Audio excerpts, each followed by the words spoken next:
Hello, good morning dear students and parents. Myself Puna Chaudhary, science teacher from Seeker. Today we will start the chapter 5 of class 9th and today's topic will be cytoplasm. In previous classes we discussed about the nucleus and nuclear function. आज जो हम देखेंगे वो cytoplasm के बारे में देखेंगे, समझेंगे कि साइटोप्लाज्म क्या होता है और उसका रोल क्या होता है. ठीक है. When we look at the temporary modes of onion peel as well as human chick cells, हम बात करें यहाँ पर साइटोप्लाज्म की तो आप ध्यान दीजिएगा. We can see a large region of each cell enclosed by the cell membrane. हम देखते हैं कि जो ऑनियन पील होता है उसमें क्या होता है, जैसे कि ह्यूमन चिक होता है वैसे सेल्स होती है और हम देख सकते हैं कि जो बहुत बड़ा रीजन होता है उसमें क्या होता है, जो सेल्स होती हैं वो क्या होती हैं, एनक्लोज यानी बंद होती हैं किसी मेम्ब्रेन से. This region takes up very little stain. उस रीजन को हम क्या कर सकते हैं, थोड़ा सा स्टेन करके देखें. It is called the cytoplasm.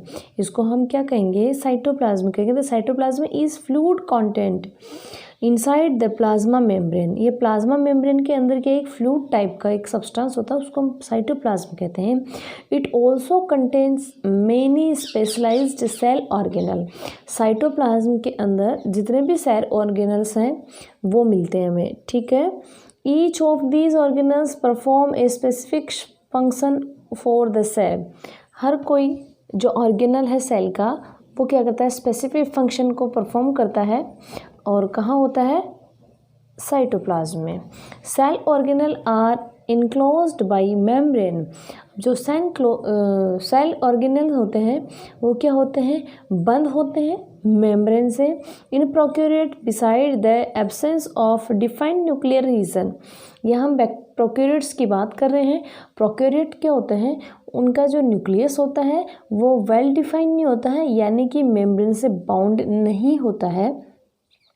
The membrane about the organelle are also absent. इसके अंदर क्या होता है, प्रोक्यूरेट्स के अंदर क्या होता है, जो ऑर्गेनल्स होते हैं उनके अंदर के मेम्ब्रेन क्या होती है, एब्सेंट होती है.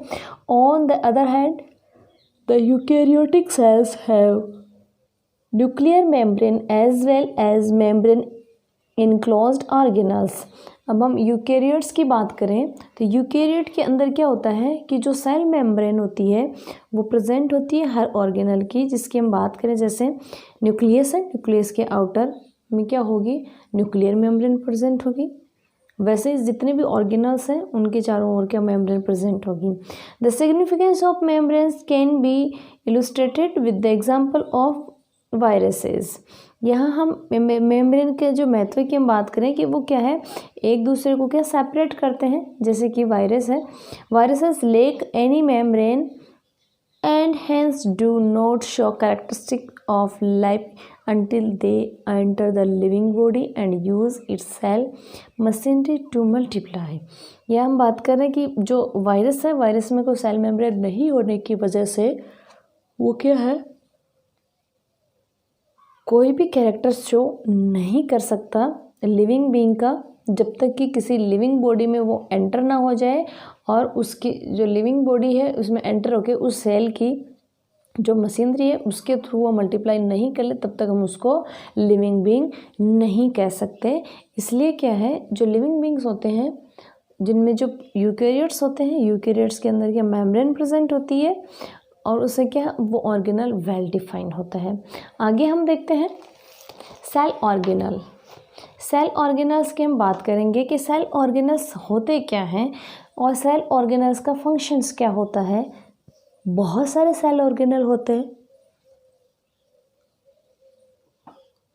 Every cell has a membrane around it to keep its own contents separate from the external environment. हर एक सेल होती है, उसके चारों ओर मेम्ब्रेन होती है जो उसको सेपरेट करती है एक्सटर्नल एनवायरनमेंट में. अब एक्सटर्नल एनवायरनमेंट कहाँ हो सकता है, सेल के अंदर भी होता है कि कोई ऑर्गन है, ऑर्गन के बाहर की साइड जो भी है वो उसके लिए एक्सटर्नल एनवायरनमेंट है. लार्ज एंड कॉम्प्लेक्स सेल, जो बड़ी और कॉम्प्लेक्स सेल्स होते हैं including cells from multicellular organism, जिसमें हम बात करें मल्टीसेलुलर ऑर्गेनिज्म की, need a lot of chemical activities to support their complicated structure and functions. उसके लिए क्या होती है, ज़रूरत किसकी होती है, स्ट्रक्चर होती है और फंक्शन होते हैं।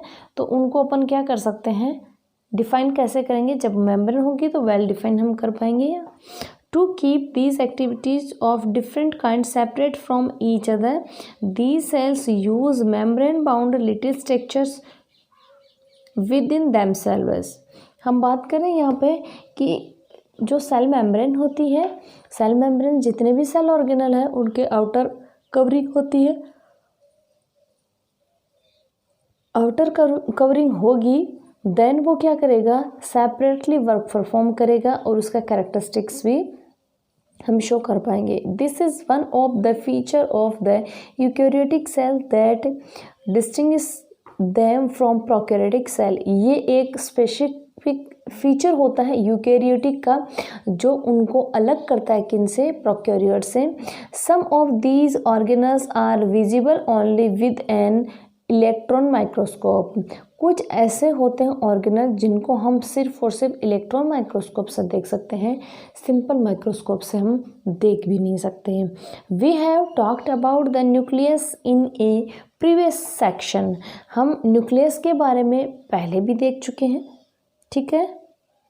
Some important example of cell organelle which we will discuss now: endoplasmic reticulum, Golgi apparatus, lysosome, mitochondria, plastid and vacuole। कुछ ऐसे जिसकी हम बात करें जो अभी डिस्कस करेंगे वो कौन कौन से होंगे, एंडोप्लाज्मिक रेटिकुलम होगा, गोल्जी अपरेटस होगा, लाइसोसोम होगा, माइटोकॉन्ड्रिया होगा, प्लास्टिड होगा एंड वैक्यूल होगा। In previous classes, we discussed about endoplasmic reticulum, Golgi apparatus, lysosome, etc.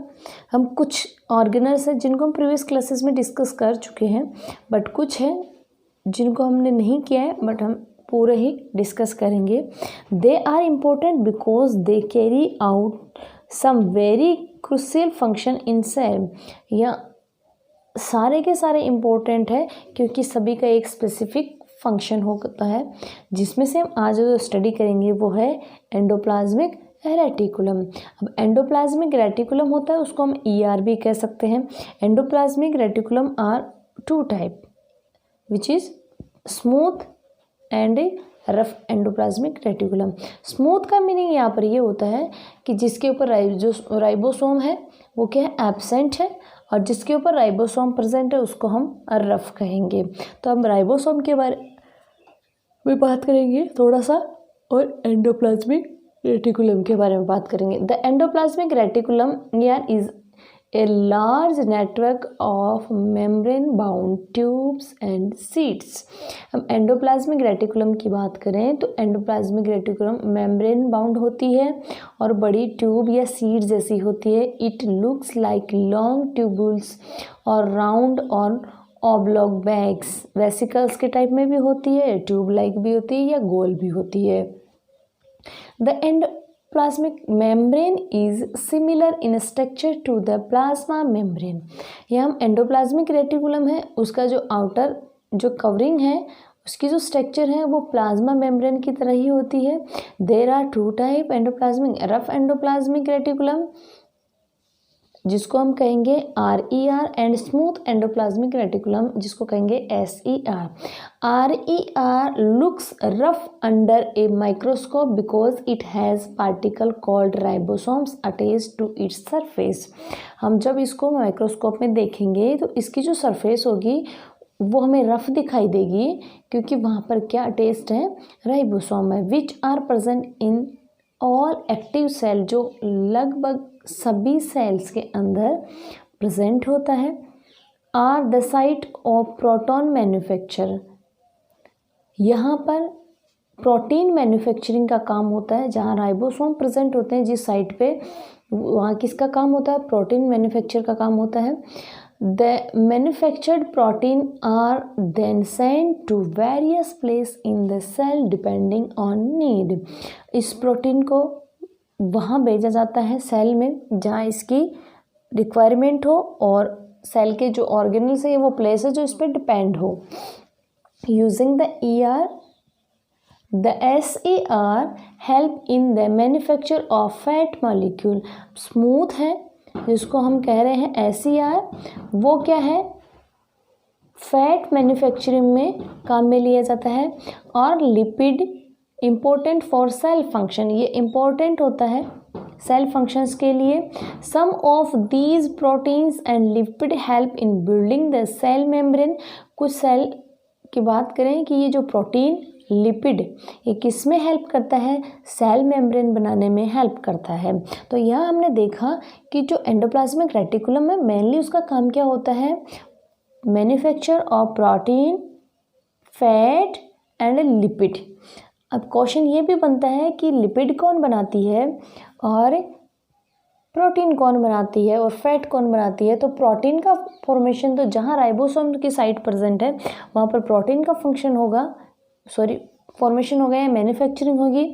और जहाँ पर स्मूथ होगी वहाँ पर क्या है, लिपिड एंड फैट का फॉर्मेशन होगा। This process is known as membrane biogenesis. इस प्रोसेस को हम क्या कह सकते हैं, मेम्ब्रेन बायोजेनेसिस कह सकते हैं। Some other proteins and lipids function as enzyme and hormones. कुछ ऐसे प्रोटीन और लिपिड होते हैं जो फंक्शन करते हैं कौन सा, एंजाइम्स का।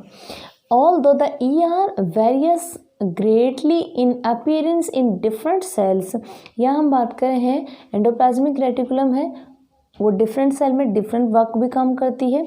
It always form in network system, ये हमेशा किसका फॉर्मेशन करती है, नेटवर्क फंक्शन का फॉर्मेशन करती है। यहाँ डायग्राम है, डायग्राम में हम समझ सकते हैं कि इस डायग्राम में हम देखें तो यहाँ पर ये एक स्ट्रक्चर है, एनिमल सेल का स्ट्रक्चर है। एनिमल सेल के स्ट्रक्चर के हम देखेंगे कि आउटर कवरिंग है वो क्या है, 2 लेयर में है, 1 और 2। तो 2 में डबल मेम्ब्रेन है यहाँ पे। फिर हम बात करें यहाँ पर स्मूथ एंडोप्लाज्मिक रेटिकुलम है, यहाँ देख रहे हैं ये क्या है, एंडोप्लाज्मिक रेटिकुलम है, वो भी कौन सा टाइप है, स्मूथ है, ठीक है। फिर हम बात कर रहे हैं यहाँ पर गोल्जी अपरेटस भी प्रेजेंट है, यहाँ पे प्लाज्मा मेम्ब्रेन भी प्रेजेंट है, ये सेंट्रियोल भी प्रेजेंट है, लाइसोसोम भी प्रेजेंट है, राइबोसोम भी प्रेजेंट है, mitochondria, rough endoplasmic reticulum and cytoplasm and centre में क्या है, न्यूक्लियस है। और न्यूक्लियस की आउटर जो कवरिंग है उसको हम न्यूक्लियर एनवलप कहा है हमने। अब हमने देखा कि जितने भी ऑर्गेनल्स हैं सब मेम्ब्रेन में बाउंड है, तो इसको क्या कहेंगे, ऑर्गेनल मेम्ब्रेन कहेंगे। जैसे कि सेल मेम्ब्रेन है वैसे ऑर्गेनल मेम्ब्रेन होगी।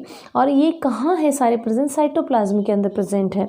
यहाँ हम देखेंगे कि जो एंडोप्लाज्मिक रेटिकुलम है वो स्ट्रक्चर बनाती है किसके आउटर में, न्यूक्लियस के आउटर साइड में स्ट्रक्चर बना लेती है, ट्यूब्स वगैरह भी बना सकती है, ये राउंड फिगर में भी होती है और बैग शेप में भी होती है।